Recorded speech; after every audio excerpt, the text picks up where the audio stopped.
nasta'in ala umuri dunya wad din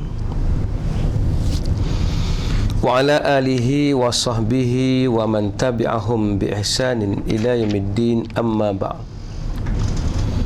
Faya ibadallah ittaqullah, usikum wa nafsi bitaqwallah, faqad fazal muttaqun. Rabbi syrah li sadri wa yassir li amri wahlul 'uqdatam min lisani yafqahu qawli. Rabbana zidna ilman warzuqna fahma. Wa qala Allah Ta'ala fi kitabihil aziz, a'udzu billahi minasy syaithanir rajim. Syahr Ramadan alladhi unzila fihi al-Quran hudan lin-nasi wa bayyinatin minal huda wal furqan faman syahida minkumus syahra falyasum. Bulan Ramadan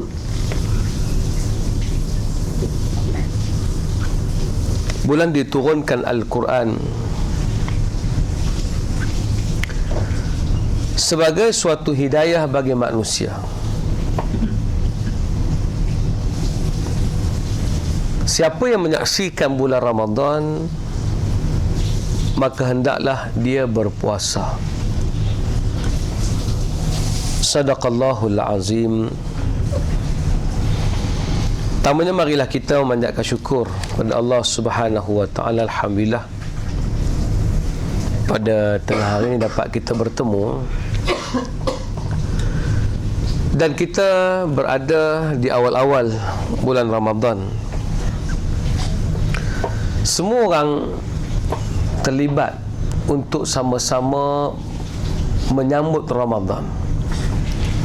Sebab tu Ramadan ni dia adalah bulan yang untuk disambut. Nabi sebut dalam hadis, laqad ja'akum syahrun mubarak syahrun azim. Datang kepada kamu bulan yang diberkati, bulan penuh keberkatan, dan bulan yang sangat besar. Allah jadikan bulan ini futihat abwabul jannah, dibuka pintu syurga, wa ghulliqat abwabun nar, ditutup pintu neraka, wa sufidatis syayatin, dan syaitan diikat di dalam bulan Ramadan. Ni syaitan tengah tak ada lah ni kan?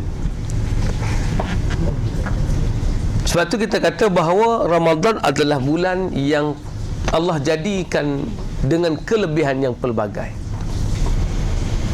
Hatta Allah jadikan lifammi shaim atyabu min rihil misk, mulut orang yang berpuasa lebih harum daripada kasturi.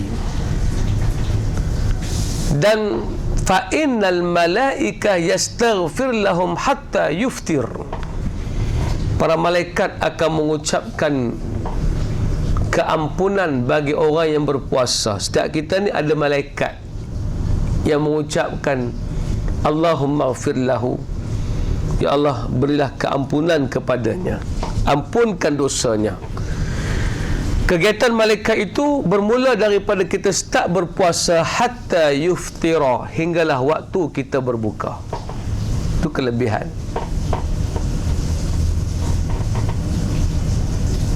Dan yang paling menarik sekali, Allah memakbulkan doa orang yang berpuasa. Salah satu la turaddu da'watuhum, ada 3 kelompok yang Allah tidak tolak doa mereka. Apa dia? As-saim, orang yang berpuasa. Selain daripada imamul adil wal mazlum, pemimpin yang adil dan orang yang kena zalim. Berpuasa, Allah perkenankan permintaan. Ni siapa nak menikah 2, minta time ni. Ini waktu makbul dia kan. Nak tunjuk bahawa bulan Ramadan Allah limpahkan pelbagai. Bahkan hadis yang kita pernah dengar Nabi sebut, kullu hasanati bi asyri amsalha ila 700 dha'fin, satu kebajikan Allah bagi 10 pahala hingga 700 kali ganda.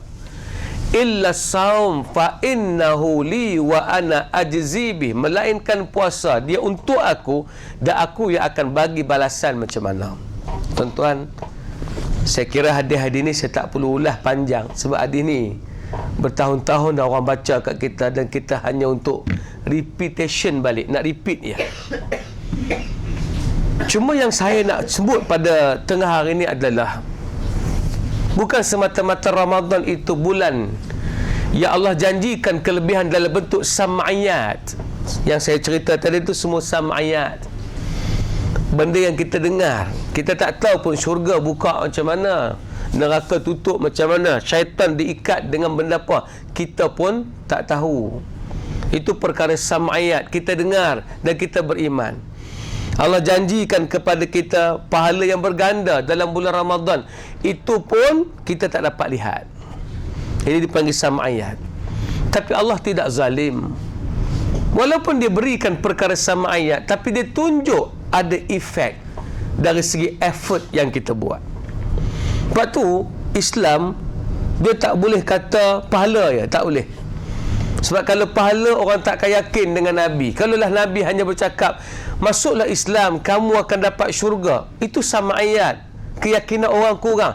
Tapi bila tengok yang Nabi bawa dan kesan daripada kehadiran Nabi, Nabi datang tu mengubah terus landscape daripada satu keadaan masyarakat yang nomad, hanyalah membela haiwan, dan pergi berniaga ke Syam. Lepas Nabi datang, Nabi upgrade mereka sampai boleh berdepan dengan Rom dan Parsi, sampai orang kulit hitam ada posisi di sisi Nabi SAW, menyamaratakan di antara as-sawad wal hamra, orang kulit hitam dengan orang kulit putih, sauda dengan hamra sama, tak ada beza. Islam ada efek. Sebab tu tuan-tuan, di antara tulisan yang menarik adalah apa yang ditulis oleh seorang penulis daripada India, Syekh Ali Hasan An-Nadwi. Ali Hasan An-Nadwi pernah kata sumbangan terbesar Islam di India adalah, kalau tak menghapuskan pun, mengurangkan nilai kasta dalam masyarakat India. Sebab kelompok di India ni, kasta yang paling tinggi sangat menjauhi kasta yang paling rendah. Tuan-tuan, orang kasta tinggi lalu depan orang kasta rendah pun tak boleh. Tak boleh. Pegang bekas orang kasta tinggi, bekas tak boleh guna dah.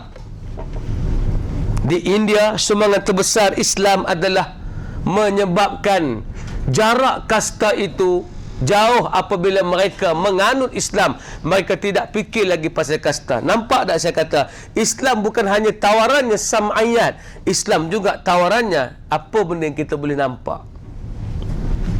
Tuan-tuan terlibat dalam bidang kesihatan, puasa lagi lah. Sumu tasihu, puasalah kamu, nescaya kamu sihat. Betul tak? Bila nak buat operation, doktor kan pesan, jangan makan 8 jam 8 jam ayak apa jangan masuk tau. Sebab esok nak pastikan, pagi-pagi esok nak makan, pastikan awal sikit. Lepas tu jangan makan apa tau, doktor pesan. Lepas tu kita nak buat operation, nak pastikan tak ada, nak dapat pure result. Kan tu seorang sebut kan, nak menunjukkan bahawa dalam bidang kesihatan, orang yang paling kurang kena kanser perut adalah orang Islam. Orang yang di Malaysia lah, saya sebut di Malaysia, orang yang paling banyak kena kanser perut, maknanya sebab perut ni masuk apa saja, adalah orang Cina. Nombor 2 India, hak paling kurang sekali adalah orang Melayu. Sebab apa? Orang Melayu dia ada rutin berpuasa. Kan? Ini kelebihan. Tapi itu bukan itu saja tawaran Islam dalam kelebihan kesihatan. Bahkan puasa, kelebihan apa? Yang ni yang orang kena bincang balik. Kelebihan umat Islam dalam puasa adalah kelebihan mereka berkumpul di malam hari bersama-sama untuk mendirikan solat yang mereka tak pernah buat di bulan lain, dan impak dia adalah lepas daripada mereka lakukan perkara tersebut, mereka menambahkan kekuatan jamaah, kekuatan silaturahim, dan mereka makin hebat. Tuan-tuan, dalam dunia ni paling susah adalah nak mendapatkan kepercayaan sesama kita. Tuan tahu tak, ada orang isteri tak percaya kat suami boleh sue di mahkamah. Dalam sistem dunia hari ni, seorang isteri kalau tak rela, isteri tak rela untuk suaminya bersama dengan dia, walaupun isterinya, tetapi kalau tak rela, sang isteri boleh cas sang suami merogol dia. Tuan-tuan pernah tengok keluarga yang sibuk 24 jam, suami keluar waktu lain, isteri keluar waktu lain, mereka hanya berjumpa di waktu-waktu tertentu sahaja, mereka dalam keadaan kurang kasih sayang, ikatan mereka hanyalah perkahwinan. Tuan-tuan, orang lain susah payah, dia duduk situ, dia dalam keadaan mencari siapa boleh kawan dengan aku. Kan hari ni banyak orang buat grup-grup, tuan-tuan. Ada grup Volkswagen, tahu tak tuan-tuan? Oh. Ada yang buat grup kereta kancil modified, tayar terkeluar kan, pakak berjalan ramai-ramai, tak tahu pergi mana. Yang penting bukan nak pergi mana, yang penting kita nak bersama. Ada grup Myvi, Myvi Mania, apa mana tahu nama kumpulan tu kan. Kalau orang kaya-kaya sikit, dia ada grup motor besar, Superbike kan. Dia ada motor yang dipanggil apa? Touring Jal. Super Touring Apa nama motor tu? Hak Touring tu lah, hak pergi jauh-jauh. Itu dia abang kita apa dah? Lupa terus tanya, lupa. Jadi nak bagi tahu, ini orang terpaksa beli Superbike, beli motor besar. Berapa harga motor besar? 130,000, 140,000. Ada yang mencecah 250,000 semata-mata nak konvoi daripada Kuala Lumpur nak pergi Hat Nyai, kemudian nak naik atas lagi. Yang paling gila nak tunjuk Islamik, pergi saya Mekah. Barang. Bila tanya pasal buat aktiviti tu, kita nak cari kawan-kawan ni, nak tengok kita punya kekuatan persaudaraan Islam. Allah dah sediakan ruang Ramadan, apa yang kita tak berkumpul di malam hari ataupun di siang hari, di waktu pagi kita berkumpul sama-sama anak isteri untuk sahur kan. Orang perempuan duk susah hati. Pasal apa susah hati? Sebab bangkit malam tak sempat qiyamul lail. Kena masak ustaz, kami tak sempat qiyamul lail, saya masak tu sedih sangat. Suami duk tidur nyampah betul, tidur ngeroh kuat pula tu kan. Tu kita kena mekik masak, dia duduk lena situ, kalau buat apa pun kan, tak sempat akan mulai. Allah letih Ustaz, rasa macam tak dapat pahala. Dak yang mekik masak tu bukan akan mulai, nama pun qiyamul lail, bangun waktu malam.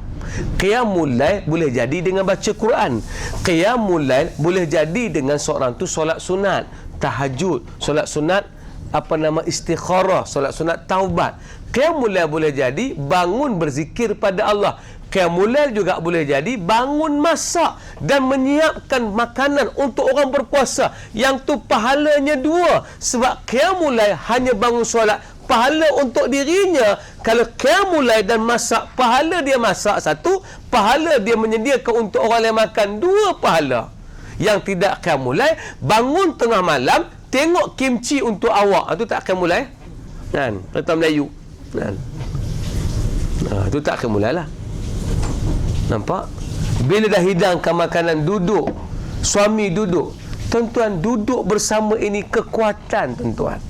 Tengok anak makan, kekuatan. Saya dulu, saya buat pagi-pagi, saya akan bawa anak-anak saya untuk bersarapan pagi. Lepas baca Quran di surau, di masjid, kita pilih mana masjid, kita buat benda tu, kita rasa kekuatan, kita rasa rapat dengan anak, kita rasa anak tak jauh. Saya anak ramai, 11 orang tuan-tuan, jadi lagilah kena jumpa selalu.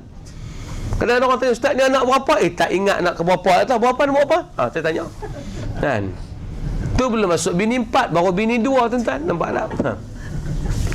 Jadi bila kita tengok suasana tu, kita kata bawa anak-anak turun kemudian baca Quran. Saya tengok Quran mereka sambung Quran, saya betulkan kalau tak betul. Kalau habis semua dah kita baca Quran dalam setengah jam, kita akan pergi sarapan. Pergi sarapan itu menyebabkan duduk tak sembang pun. Tengok dia makan ya. Tengok dia makan, tengok Angah makan, tengok nombor 3 makan, tengok dia orang menjamu selera tu, habis hantar sekolah, peluk cium, dan menyebabkan hari tu memadai kasih sayang saya untuk anak-anak saya.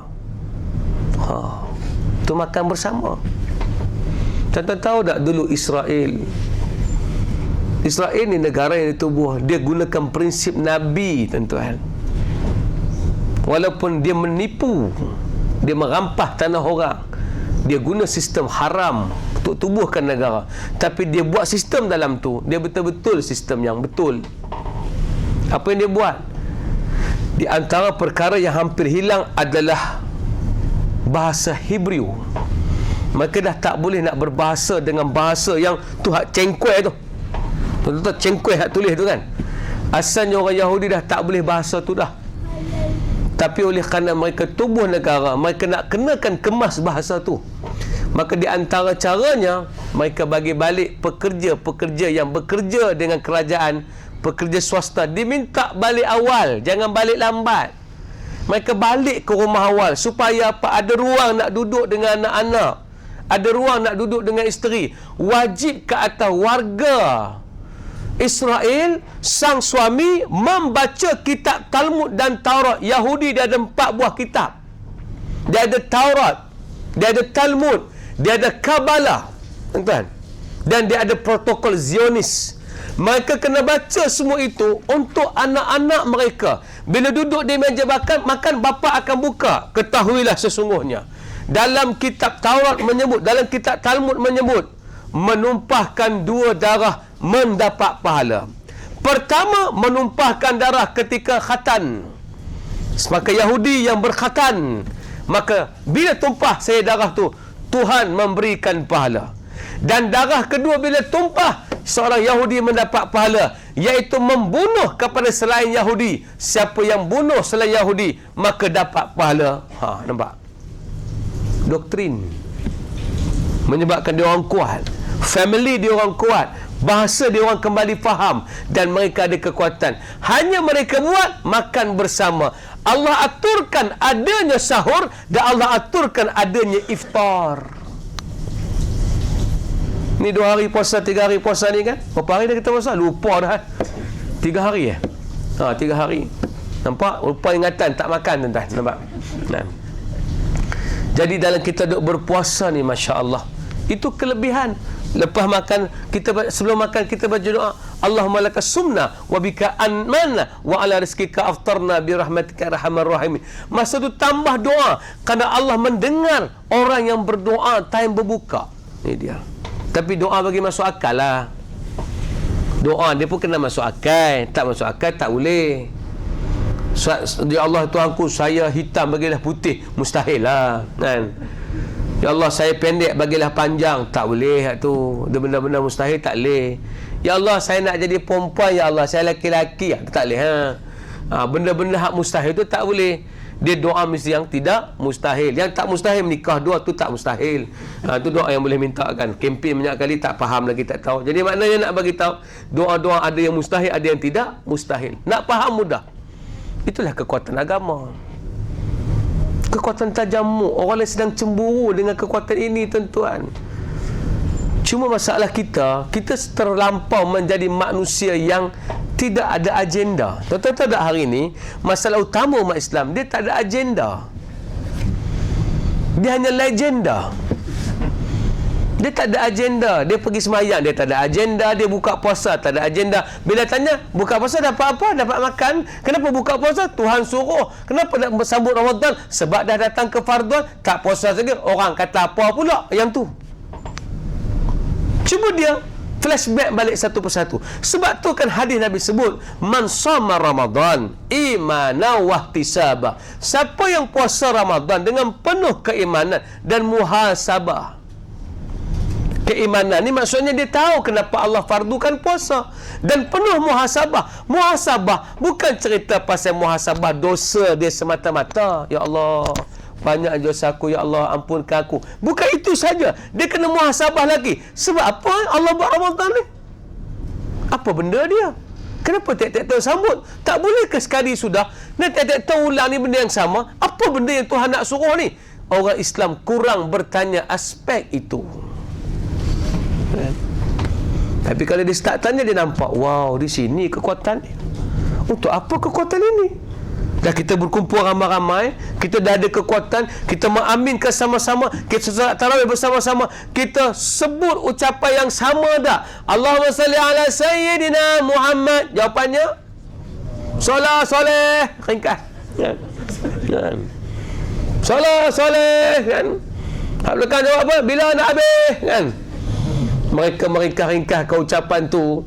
Apa tujuannya dibuat demikian? Akhir sekali nampak, mana nak cari program yang kita berteriak bersama, kita boleh sebut bersama, kita takbir bersama, kita susun bersama. Tuan-tuan, di sebalik itu dia mengumpulkan kekuatan. Tapi sebab umat Islam tak ada agenda, Kristian ada agenda. Contoh hari ini saya sebut di mana-mana ada satu Kristian.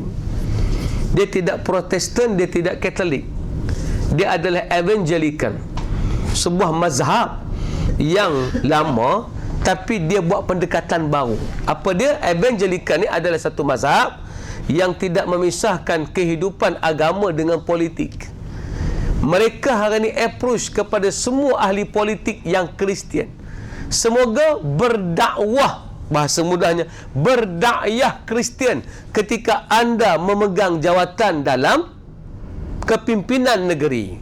Anda jadi adun ke, anda jadi ahli parlimen ke, anda bawa willing Kristian. Sebab Kristian hari ini tidak terpisah dah dengan doktrin-doktrin yang boleh menguasai negara. Dah ada, tuan-tuan, saya tak mahu sebutlah kes dia, tapi ada. Apabila berlaku saja kemenangan di Sarawak, ada saja padri-padri yang datang. Kalau dalam bahasa Arab dipanggil bay'ah. Bay'ah ni menyatakan janji setia. Kami akan membantu di Malaysia ini. Semoga orang-orang semua boleh merasai Kristian dan memahami Kristian, dan sekaligus boleh diajak mereka masuk Kristian. Mereka pergi dengan agenda, tuan-tuan. Hari ni ada orang tak Islam yang ada agenda. Yang tak ada agenda tak apa. Ni saya sebut ni kepimpinan, pimpinan parti politik tertentu yang mereka hari ni sibuk pergi buka puasa di masjid, tuan-tuan. Sibuk, tuan-tuan. Dan mereka berpuasa. Tak nak nampak kata mereka pergi tu kosong tak puasa. Mereka berpuasa. Bila mereka berpuasa, mereka pergi buka sekali. Apa tujuan buka sekali? Bukan kerana nak raih Islam, nak beritahu kami ada agenda, kami boleh masuk celah-celah kamu, kami boleh sampaikan dalam kamu agenda kami, kekuatan-kekuatan kamu, agenda-agenda kami. Dia yang jadi. Nampak serius belakang, jangan takut sangat, relax-relax dah kan. Tapi nak sebuah tu, sepatutnya orang Islam pun ada agenda. Agendanya apa? Agendanya menguatkan balik kekuatan ummah. Sebab saya sebut tadi, dah berkumpul, dah ada kelebihan, mesti nak guna untuk apa? Yang ni kena fikir. Patutnya orang Islam tak akan berpecah kerana mereka jumpa hari-hari, duduk sebelah hari-hari. Tak ada satu ibadah yang tidak jamaah kecuali amalan sunat. Yang lain kebanyakannya memang berjemaah. Puasa walaupun seorang-seorang, malam-malam berkumpul. Disunatkan pergi solat tarawih. Sunat tu sangat dituntut untuk datang solat tarawih. Nampak? Allahu Akbar. So Ramadan, marilah kita kembalikan semula kekuatan itu. Lepas tu saya nak galakkan, involve lah dalam Ramadan, jangan tak involve. Ada orang tak involve, dia puasa saja tapi dia tak involve. Tak involve macam mana? Dia pergi solat tapi dia seorang-seorang. Allahu Akbar, Assalamualaikum warahmatullahi wabarakatuh, Assalamualaikum warahmatullahi wabarakatuh. Dia terus belah balik. Dia tak teringat orang sebelah kanan dan kirinya. Dia tak tegur pun sebelah kanan kiri. Abang apa abang? Salam. Tobatlah tak salam. Bang ni kerak jari lah tuan-tuan. Kan? Kalau salam pun kan? Kepala tengok tangan, tengok kiri, tengok atas, tengok bawah. Tuan-tuan pernah ada eye contact dengan orang yang salam? Salam tu patut tengok mata dia, biar jatuh ke hati. Nanti bercinta pula ustaz, jadi gay pula. Janganlah sampai tahap gila lagu tu, kan? Ni orang dah korang buat. Sebab apa? Kalau aku layan dia pun, aku salam dengan dia pun, aku sama dengan dia pun, apa benda aku boleh buat dengan dia? Tak ada kepentingan. Tapi kalau tuan-tuan tak ada agenda, tuan-tuan rasa Islam menjadikan ruang yang banyak untuk menjadikan kita kuat. Saya ambil contoh mudah. Saya ambil contoh saya lah. Saya buat aiskrim. Bukanlah saya buat aiskrim, saya meniaga aiskrim, tak. Saya own kepada resepi aiskrim. Saya tubuh syarikat namanya Lantabur Enterprise. Setelah berjalan beberapa tahun, kita tukar Lantabur Enterprise Sendirian Berhad, dan naik kepada Sendirian Berhad. Tujuan kita buat aiskrim ni adalah tujuan kita nak meniaga firstnya, tapi akhir sekali kita jumpa aiskrim. Masa tu memang tak ada niat buat aiskrim pun. Buat tengok jadi resepi aiskrim. Hal lain tak jadi. Buat wafer tak jadi, meniaga runcit tak jadi. Kami ada kedai nama Muslim Mart. Ambil barang-barang runcit orang Islam, belacan apa bala semua order. Tengok kira-kira tak untung. Maka division tak boleh terus, rugi. Kemudian buat pula apa? Ayam, apa nama, nasi ayam, guna tu periuk Apollo, kan? Pergi nak meniaga, bawa rata-rata api. Saya cari budak-budak yang boleh meniaga. Dan tuan lama-lama tak boleh juga, pasal lori asyik kena tarik dengan di BKL, tak boleh jadi dah. Payah dah duk meniaga, payah. Ni tengah duk kuliah ni orang tak macam ustaz, lori kena tarik, sudah nampak, kan? Kami ni advance. Sebelum ada food truck, kami buat dulu food truck. Kami ada 4 food truck. Pagi-pagi pergi meniaga pula. Meniaga apa? Roti apa nama, kita bakar roti atas van tu, pergi meniaga. Tak gila, tak saja terbakar dengan van-van. Nampak? Apa tujuan kita buat semua tu? Atas satu niat saja. Kita ada sekolah namanya Mahad Al-Quran Asy-Syafi'i. Kita tak nak hanya duk minta derma dengan orang, so kita nak guna duit daripada keuntungan. Tapi untung bukan senang, tuan-tuan. Kan? Untung bukan senang. Sebab tu Melayu dia punya genang tak untung, pasal tak untung sungguh. Kan? Genang Cina dia sebut untung, ya, untung. Kan dengar tak genang Cina? Kan? Genang India kadang-kadang untung, kadang-kadang tak untung, kan? Kadang-kadang untung, kadang-kadang untung. Nak dengar tuan-tuan? Kan? Genang Melayu ya tak untung, tuan-tuan. Kan? Dalam duk banyak-banyak tak untung tu, memang tak untung sungguh, tuan-tuan. Sampai sekarang tidak rugi tapi tak untung. Dan orang tanya kenapa nama Lantabur? Ada siapa-siapa nama Lan ke kemudian tabung aiskrim? Tak. Lantabur ni asal pada ayat Quran. Wa tijaratan lan tabur, dan perniagaan yang tiada rugi. Daripada tu, bila kita buat aiskrim, hak tu yang dapat.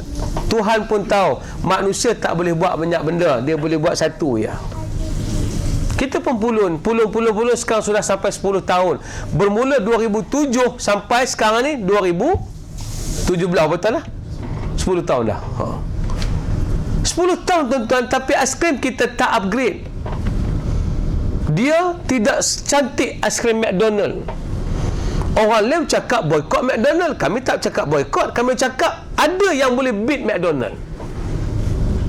Maka kita pun buat tak boleh beat. Masa itulah saya kata saya perlukan orang, sebab saya perlukan mereka yang pandai dalam bab tu. So apa harus saya buat? Saya pergi cari tempat orang ramai, betul tak? Saya tak boleh cari dalam grup Myvi, kan? Tak boleh cari dalam grup motor besar, tak boleh, tuan-tuan. Sebab tu kos nak beli motor besar 150,000, nak pergi cari resipi dalam tu, mampu saya. Maka apa yang paling senang? Jumpa orang dalam medan kuliah. Sebab orang semua akan datang solat. Suka tak suka, bila dia beriman, dia pasti masuk masjid dan surau. Maka dapat ruang beginilah saya guna. Percaya tak satu hari tuan-tuan jemput saya di Pusrawi ni, saya ada benda nak minta kat tuan-tuan. Tapi belum lagi lah. Tunggu, bagi lama sikit kuliah, nanti kau minta.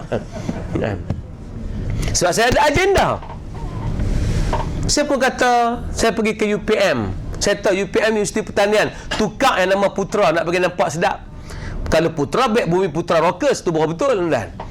Dia patut Universiti Pertanian, tapi tak apalah sebab orang nampak pertanian tu lekeh. Rupa-rupanya dalam tu penuh dengan profesor, pensyarah, PhD yang pelbagai. Saya nampak di sini ada ni. Saya pun kata, tuan-tuan, tolong saya. Saya nak upgrade aiskrim saya. Aiskrim kami ni masalahnya, bila berdiri lama-lama dia cengkuai. Tuan-tuan tahu tak cengkuai? Dia cengkuai. Macam mana nak bagi aiskrim tu tegak macam McDonald? Tak cengkuai-cengkuai. Maka saya berkayau dalam satu siri kuliah dekat UPM, dekat Masjid Lama Serdang, Masjid Mardi. Saya pun kata, ada tak yang boleh tolong saya? Maka ada satu orang tu terus mai jumpa saya, Ustaz, saya boleh tolong. Dia bagi kad. Oh, rupanya doktor Raja Syamsul. Dia pun kata, Ustaz, nanti kita deal jumpa dengan satu orang yang pakar aiskrim. Hari yang dijanjikan saya pun jumpa dengan satu doktor perempuan, namanya Dr. Alia. Jumpa dia, saya pun tanya, doktor dulu mengaji ambil bidang apa? Saya ambil PhD di UK. Bidang apa doktor? Saya PhD dalam aiskrim. Tak gila tuan-tuan. PhD dalam bab aiskrim. Dan sejak 2015 saya engage dengan dia, minta dia buat research. Alhamdulillah, selama dia buat research sampai hari ni, tadi saya baru balik pada UPM, ambil resepi aiskrim yang boleh beat dan diri sama tinggi dengan McDonald. Tunggu kehadirannya, insya-Allah. Tapi kenapa saya dapat? Sebab saya gunakan sos yang ada. Saya jumpa kerana saya ada agenda. Lepas tu saya kena baik dengan semua orang. Saya tak boleh sombong. Saya kena jumpa setiap mereka di masjid yang ada talent, dan saya boleh ajak mereka pula yang suka jadi peniaga jual aiskrim saya. Tuan-tuan tahu tak, Ray Kroc yang mengasaskan McDonald, founder kepada McDonald, dia beli McDonald daripada Dick and Mac McDonald. McDonald ni milik dua beradik. Akan sekali Ray Kroc yang dapat benda tu. Dia nak besarkan McDonald ni. Tuan-tuan tahu tak dia pergi berkriau di mana? Dia masuk ke gereja, dia bagi speech, dia kata McDonald ini adalah nilai Amerika. Siapa yang bantu McDonald, dia membantu kecintaan terhadap Amerika. Mari join saya untuk kita buka lebih besar McDonald. Dia cakap di mana? Di gereja, tuan-tuan.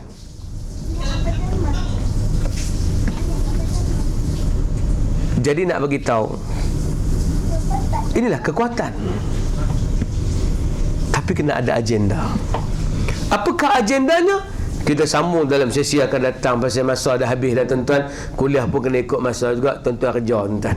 Jadi nak bagi tahu, nanti kita sambung lagi. Nak suruh jemput lagi tu ya kan, nak suruh jemput lagi. Kalau habis hari ni, habislah, kena jemput lagi, insya-Allah. Jadi kita bincang apa benda yang harus kita buat. Tapi saya sebut sekurang-kurangnya saya dah buat part saya. Ni datang Ramadan ni lagilah saya tengok ya ada ruang apa benda, saya akan cari. Tuan-tuan, saya akan jumpa orang yang betul. Dan bila saya dapat orang-orang ni, insya-Allah tuan-tuan jangan takut.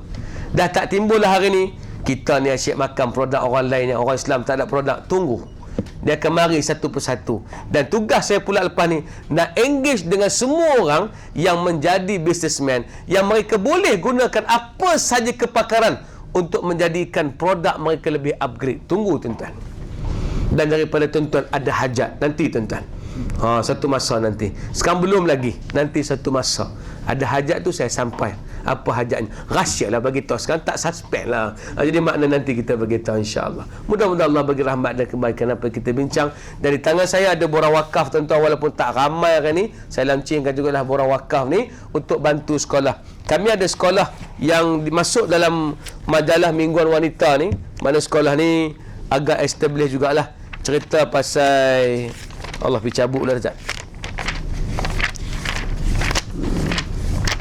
Ni Pusat Tahfiz Kanak-kanak Percuma, lahirkan generasi Al-Quran. Percuma, tuan-tuan, dia punya kata kunci dia. Dan ini gambar terbaru anak-anak yang mengaji tahfiz. Daripada ramai-ramai anak ni, 5 orang dah anak aku dah. Jadi maknanya kan, di sinilah kami mendidik budak-budak kecil menghafal Al-Quran. Tak jauh tempat dia, Tasik Permayampangnya. Dan ini adalah borang yang saya lancarkan untuk Ramadan ni, bagi kumpulkan dana. Sebab nama percuma, yang kena bayar tentulah. Percuma ni mereka mengaji. Gaji tetap kena bayar. Kalau percuma macam Indonesia kata, teruklah percuma aja. Cumaan aja. Teruklah tuan-tuan, maknanya buat kerja tak ada apa. Jadi maknanya kita tak nak percuma yang begitu. Kita nak percuma ada sumbangan daripada tuan-tuan. Jadi ini borang wakaf tuan-tuan ambil. Maka masukkanlah duit dalam tabung. Ada tabung nak belakang? Ada tabung di luar sana. Masukkan duit dalam tabung. Dan kalau seandainya tuan-tuan teringin nak transfer ikut akaun, ada nombor akaun di sini. Tuan-tuan transfer ikut akaun. InsyaAllah apa yang tuan-tuan sumbangkan ni Allah bagi rahmat dan kebaikan. Sebab ingat, anak-anak kecil ni mereka kecil-kecil kecil molek ni, semuanya tak ada dosa. Doa mereka sentiasa dimakbul ke Allah Ta'ala. Kami dah test banyak kali, ramai orang yang minta kami tolong doa, dan Allah makbulkan kerana diaminkan oleh anak-anak ini. So siapa bagi sumbangan ni, kami akan doakan dengan kebaikan apa jua hajat yang mereka minta, moga Allah penuhi. Bukanlah kata kami akan dapat penuhi, Allah yang akan penuhi. Tapi kurang-kurangnya ada sandaran budak-budak kecil ni yang tidak ada dosa. Siapa yang bagi sumbangan, insya-Allah kami doakan. Siapa tak bagi, kami tahu apa doa mana.